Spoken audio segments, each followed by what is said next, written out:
Hi, welcome to another Monday. My name is Natha Campanella. I'm a professional astrologer.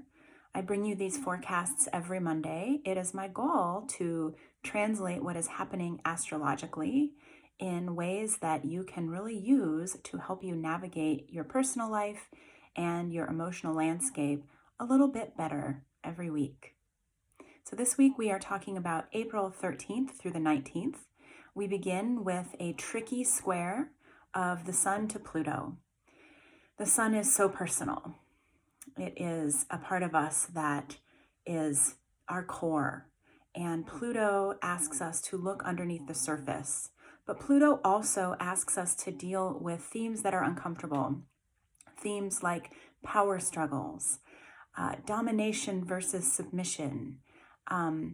These things that we don't tend to want to deal with as humans, and yet are there really predominantly in our lives.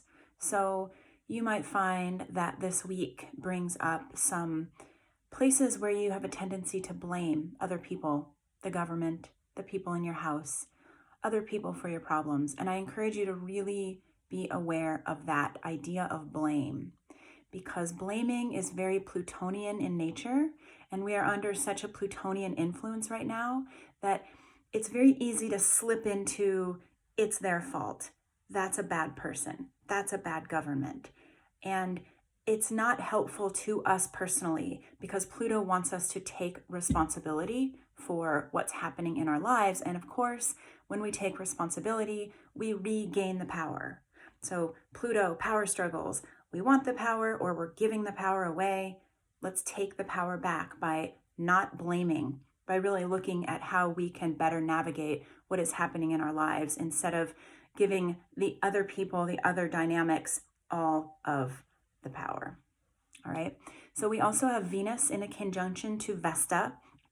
I don't talk about Vesta a lot, but she is an asteroid that is about focus. Now we have Venus going retrograde next month. We have Juno, another relationship asteroid, already in retrograde. So this is a good week to really carve out space for your relationship.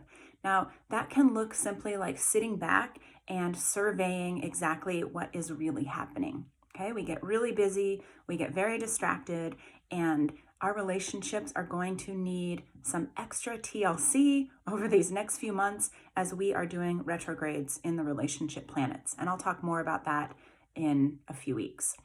We also have Mercury in a conjunction with Chiron this week. So time to really look at anger, right? Where do you feel it?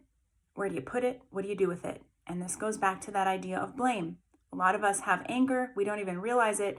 We project it out on other people and make it their fault. So let's spend this week really coming into closer contact with our anger and what it feels like. It doesn't mean that we have to attack people. And Mercury just moved into the sign of Aries, and so we might feel more inclined to attack people. But again, try not to.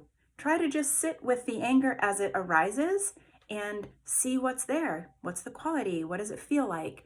What can you do with it without turning it on somebody else and making it their fault?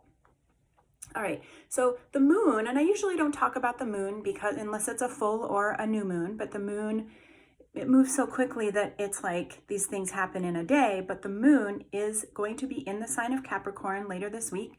It's going to be touching Pluto, Jupiter, Pallas Athena, and then Saturn in Aquarius. So that means that we're going to have some emotional action. We're going to want to really focus on using our emotions in really valuable ways, though, concrete action. Sometimes with our emotions, we just allow them to sweep in and take over, and we feel very like we don't have control. But this is a very good week to really harness the power of the emotions that are coming up and use them. How can I use what is here right now to really get some results in my life? And you'll see a lot of people right now talking about there's a lot of discomfort in this quarantine. We are all being shown our shadows very clearly. We have mirrors that are being reflected back to us.